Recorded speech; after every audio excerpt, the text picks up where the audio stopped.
नमस्कार दोस्तों, कहानियों की संग्रह चैनल पे आप सबों का बहुत बहुत स्वागत है। दोस्तों, आज की ये क्लास आपके लिए बहुत ही खास होने वाली है, क्योंकि आज की इस क्लास में हम आपको एक बहुत ही मज़ेदार इम्प्रेशनल स्टोरी को बताऊंगा, जिसके माध्यम से आप अपने लाइफ में कुछ बड़ा करने और कुछ बड़ा सोचने का प्रयास कर पाएंगे। तो प्लीज़ दोस्तों, आप सबसे एक छोटा सा रिक्वेस्ट है कि आप सब इस कहानी को लास्ट तक सुनिएगा, और आपको कहानी अच्छा लगता है तो प्लीज़ हमारे चैनल को सब्सक्राइब करके बेल आइकन को ज़रूर प्रेस कर दीजिएगा। तो दोस्तों, बिना किसी देरी किए हुए आज की इस कहानी को हम शुरू करते हैं। दोस्तों, पाठ का नाम है प्रेम के बोल। तो चलिए आज की इस कहानी को हम रीडिंग करते हैं। एक गांव में एक मजदूर रहा करता था, जिसका नाम हरिराम था। उसके परिवार में कोई नहीं था। दिन भर अकेला मेहनत में लगा रहता था। दिल का बहुत ही दयालु और कर्मों का बहुत अच्छा था। मजदूर था, इसीलिए उसे उसका भोजन उसकी मजदूरी के बाद ही मिलता था। उसके आगे पीछे कोई नहीं था, इसलिए वो इस आजीविका से संतुष्ट था। एक बार उसे एक छोटा सा बछड़ा मिल गया। उसने खुशी से उसे पाल लिया। उसने सोचा आज तक वो अकेला था, अब वो इस बछड़े को अपने बेटे के जैसे पालेगा। हरिराम का दिन उसके बछड़े से ही शुरू होता और उसी पर खत्म होता। वो रात दिन उसकी सेवा करता और उसी से अपने मन की बातें करता। कुछ समय बाद बछड़ा बैल बन गया। उसकी जो सेवा हरिराम ने की थी, उससे वो बहुत ही सुंदर और बलशाली बन गया था। गांव के सभी लोग हरिराम के बैल की ही बातें किया करते थे। किसानों के गांव में बैल की भरमार थी, पर हरिराम का बैल उन सबसे अलग था। दूर दूर से लोग उसे देखने आते थे। हर कोई हरिराम के बैल के बारे में ही बातें करते रहता था। हरिराम भी अपने बैल से एक बेटे की तरह ही प्यार करता था। भले खुद भूखा सो जाया करता था, लेकिन उसे हमेशा भरपेट खिलाता था। एक दिन हरिराम के स्वप्न में शिव का नंदी बैल आया। उसने उससे कहा कि हरिराम, तुम एक निस्वार्थ सेवक हो। तुमने खुद की तकलीफ छोड़कर अपने बैल की सेवा की है, इसलिए मैं तुम्हारे बैलों को बोलने की शक्ति दे रहा हूँ। इतना सुनते ही हरिराम जग गया और अपने बैल के पास गया। उसने बैल को सहलाया और मुस्कुराया कि भला एक बैल बोल कैसे सकता है। तभी अचानक एक आवाज़ आई, बाबा, आपने मेरा ध्यान एक पुत्र की तरह रखा है। मैं आपका आभारी हूँ और आपके लिए कुछ करना चाहता हूँ। यह सुनकर हरिराम घबरा गया। उसने खुद को संभाला और तुरंत ही बैल को गले लगाया। उसी समय से वह अपने बैल को नंदी कहकर पुकारने लगा। दिन भर काम करके आता और नंदी से बातें करता। गरीबी की मार बहुत थी। नंदी को तो हरिराम भर पेट दे देता था, लेकिन खुद भूखा सो जाता था। यह बात नंदी को अच्छा नहीं लगी। उसने हरिराम से कहा कि वो नगर के सेठ के पास जाए और शर्त रखे कि उसका बैल नंदी से गाड़ी खींच सकता है। शर्त के रुपए में से 1000 मुहरे ले लेना। हरिराम ने कहा, नंदी, तू पागल हो गया है।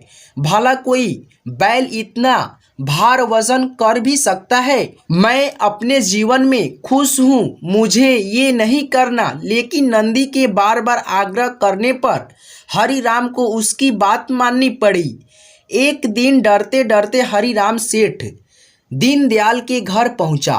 दीनदयाल ने उससे आने का कारण पूछा। तब हरिराम ने शर्त के बारे में कहा। सेठ जोर जोर से हंसने लगा। बोला, हरिराम, बैल के साथ रहकर क्या तुम्हारी मति भी बैल जैसी हो गई है? अगर शर्त हार गए तो 1000 मुहरे के लिए तुम्हें अपनी झोपड़ी तक बेचनी पड़ेगी। यह सुनकर हरिराम और अधिक डर गया, लेकिन मुंह से निकली बात पर मुकर भी नहीं सकता था। शर्त का दिन तय किया गया और सेठ दीनदयाल ने पूरे गांव में ढोल पिटवाकर इस प्रतियोगिता के बारे में गांव वालों को खबर दी और सभी को यह अद्भुत नज़ारा देखने के लिए बुलाया। सभी खबर सुनने के बाद हरिराम का मजाक उड़ाने लगे और कहने लगे कि यह शर्त तो हरिराम ही हारेगा। यह सब सुनकर हरिराम को और अधिक डर लगने लगा और उससे नंदी से घृणा होने लगी। वो उसे कोसने लगा, बार बार उसे दोष देता और कहता कि कहाँ मैंने इस बैल को पाल लिया, मेरी अच्छी भली कट रही थी जिंदगी, इसके कारण सर की छत से भी जाऊंगा और लोगों की थू थू होगी वो अलग। अब हरिराम को नंदी बिल्कुल भी रास नहीं आ रहा था। वह दिन आ गया जिस दिन प्रतियोगिता होनी थी। 100 माल से भरी गाड़ियों के आगे नंदी को जोता गया और गाड़ी पर खुद हरिराम बैठा। सभी गांव वाले यह नज़ारा देख हंस रहे थे और हरिराम को बुरा भला कह रहे थे। हरिराम ने नंदी से कहा, देख तेरे कारण मुझे कितना सुनना पड़ रहा है।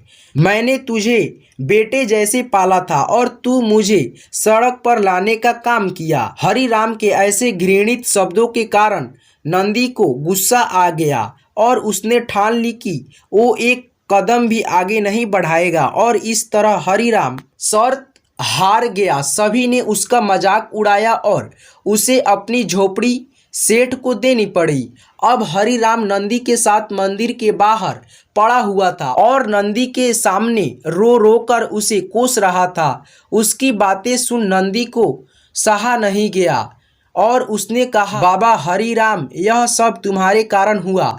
यह सुन हरिराम चौंक गया। उसने गुस्से से पूछा कि क्या किया मैंने, तुमने भांग खा रखी है क्या? तब नंदी ने कहा कि तुम्हारे प्रेम के बोल के कारण ही भगवान ने मुझे बोलने की शक्ति दी और मैंने तुम्हारे लिए यह सब करने की सोची, लेकिन तुम उल्टा मुझे ही कोसने लगे और मुझे बुरा भला कहने लगे।